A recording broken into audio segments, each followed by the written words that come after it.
Hey guys, WhipChip here. Right now in school, we just finished Romeo and Juliet, and for a project, I decided to build the scene where Romeo visits Juliet in her garden. I really am excited to show you guys this. I just finished building it and can't wait to show you. I had a lot of fun building this. I really liked all of the little details I could throw in there, as well as just the overall build of Juliet's tower. So, let's get into it with the garden. So, here is the garden area of Juliet's tower. This, in my opinion, looked to be overgrown when described in the story. At the bottom, you can see my custom version of Romeo. I use the medieval knight's body from Series 20, as well as just the classic knight face with the wavy hair. You can just see I used a lot of red and pink, light pink, and dark magenta coloring because I thought it reminded me a lot of Valentine's Day, and I sort of think this fits the story of Romeo and Juliet a lot. One second. Moving closer, you can see I used this branch here with some cherries, as well as just a ton of flower pieces, like I said.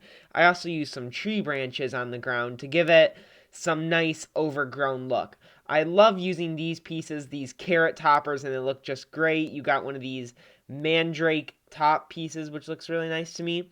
In the back, you can see some more, like some more light pink flowers, as well as one of these stem pieces. And then over here, you can see there's a mushroom, some more flowers.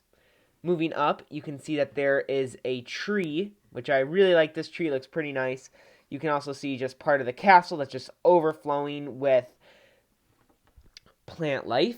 You can also see this vine growing and some castle that's been torn apart. And one of my favorite details, which is this fence.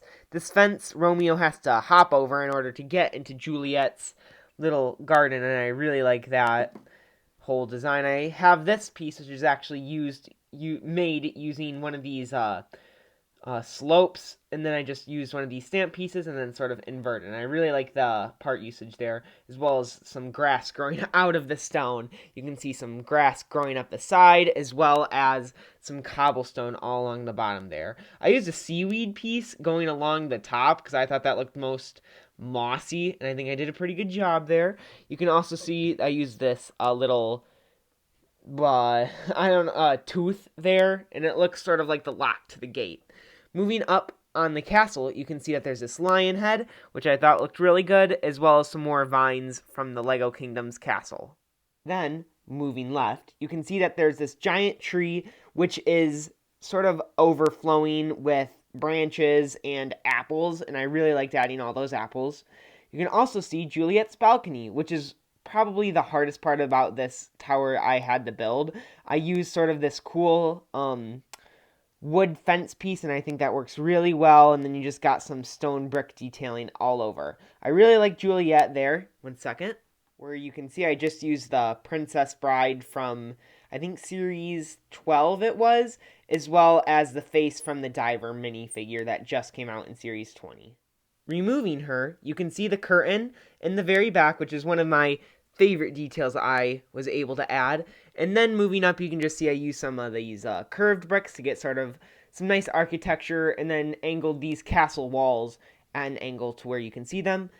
Another stickered piece from the Lego Kingdom's castle, and then the very top antenna, which you can just shows the size of this entire model. It barely fits in my little studio here.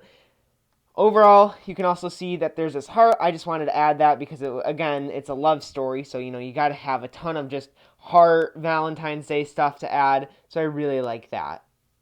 When turning it around, you can sort of see just how lackluster and boring the inside looks. I mean, it's all supposed to just be an exterior thing, but, it's whatever. I do have a table and desk there for the Shakespeare minifigure, but his parts right now are scattered all throughout my collection. I do own him, but his parts are just everywhere. You can also see I use some of these giant support beams, and I really like those pieces. But probably the weirdest thing you might be wondering is, why is there just those stack of bricks? And it is because if you turn it around, you can just see that these pieces would have shown light through them if I hadn't have put those bricks there. So you can just sort of see there it sort of makes it, just gives it some more dimension.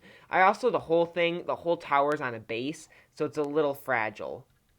But yeah, this was a really fun build for me to make. I love building projects like this for books and for just school. I guess it's fun to take school and make it into something that I enjoy, like building Lego. It was really fun because I also, if I'm going to be honest, enjoyed Romeo and Juliet. It was pretty good. So it was fun to build this. But yeah, thank you guys so much for watching. Have a great day.